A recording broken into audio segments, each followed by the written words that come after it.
el volante de la PMO habla de cinco fases en las cuales se desarrolla, digamos, justamente la PMO. Primero, en la fase de exploración es muy importante generar conciencia, conciencia de la visibilidad de la PMO y hacer notar las ventajas dentro de la organización. Porque cuando tú implementas la PMO, es probable que encuentres sí, una resistencia. Es importante que la organización conozca cuáles van a ser las ventajas que va a tener, que ya las hemos visto previamente. Digamos, el tema de estandarizar los proyectos, generar una biblioteca de herramientas, generar una visibilidad total del proyecto y el cumplimiento del plan estratégico. Pero es muy importante que toda esta información se genere un contenido, ¿no? De qué cosas lo contiene la PMO. Comunicarlo a toda la organización también, para que toda la organización sepa los valores de la PMO, para que esto, digamos, empiece a funcionar. Y finalmente establecer la jerarquía también. ¿Ves? ¿Cuál es la jerarquía que tiene la PMO para poder justamente empezar a funcionar, ¿no? Digamos, ¿cuáles son los niveles, ¿no? Digamos, existe un gerente de PMO, un gerente de proyectos que está a cargo de la PMO. ¿Quiénes son los responsables? ¿Quiénes son los responsables de este departamento? ¿Cómo reporta la organización? ¿A quiénes reportan?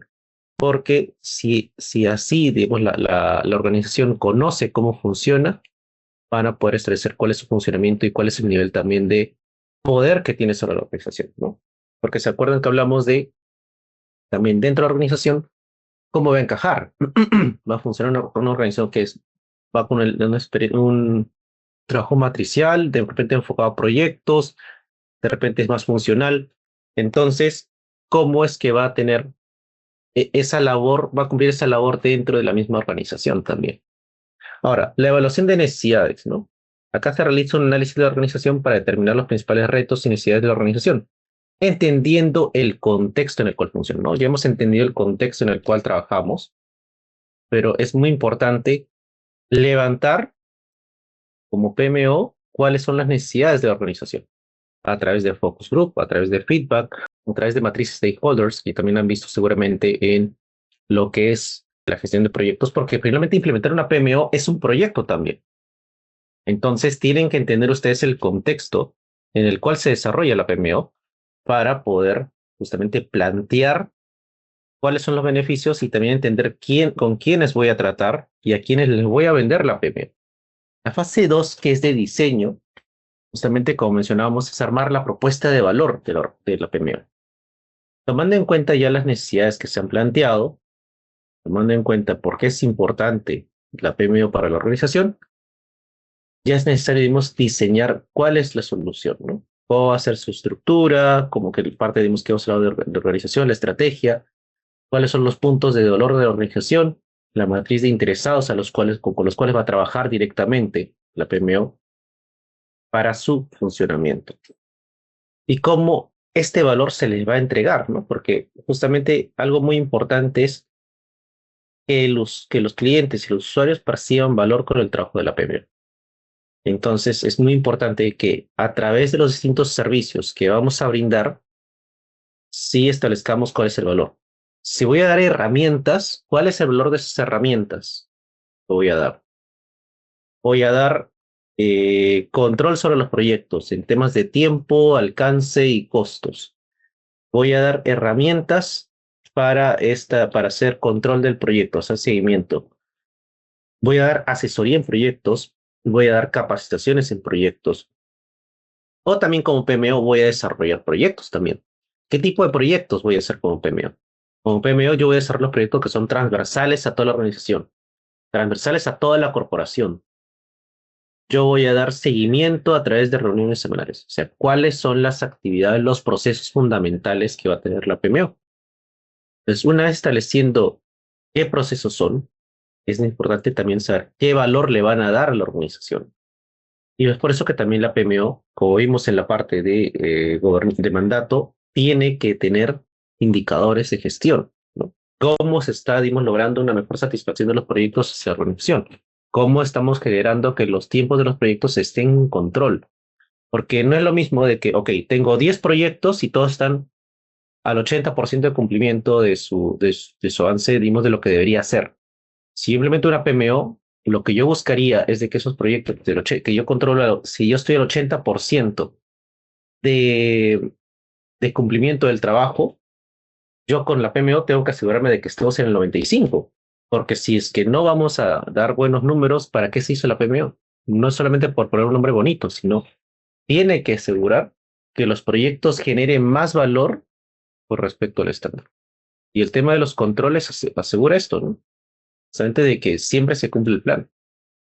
Por eso es muy importante el recibimiento, porque a veces los project managers y sus proyectos terminan siendo muy independientes y no y digamos si a veces tapan demoras, tapan sobrecostos, es usual, digamos, si no tienes un control.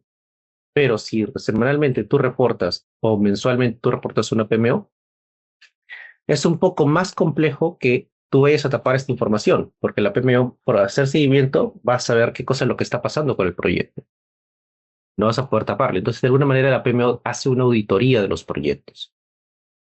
Entonces, ese es el valor que tiene que generar la PMO a la organización. Vamos a la fase número 3, que es el despliegue. Ya, digamos, justamente cuando ya tenemos los procesos, el valor diseñado, vamos ahora a operar. La PMO abre sus puertas y empieza a funcionar. Primero, la incorporación de servicios. ¿No? Importante es entrenar y gestionar el cambio, porque en una organización que empieza a implementar una PMO, seguramente ya hay proyectos. No puedes implementar una PMO si no hay proyectos. Entonces, si hay proyectos, es importante entrenar al equipo, digamos, sobre las buenas prácticas que se van a implementar, gestionar el cambio, porque como mencionábamos, va a haber una resistencia seguramente de algunos interesados.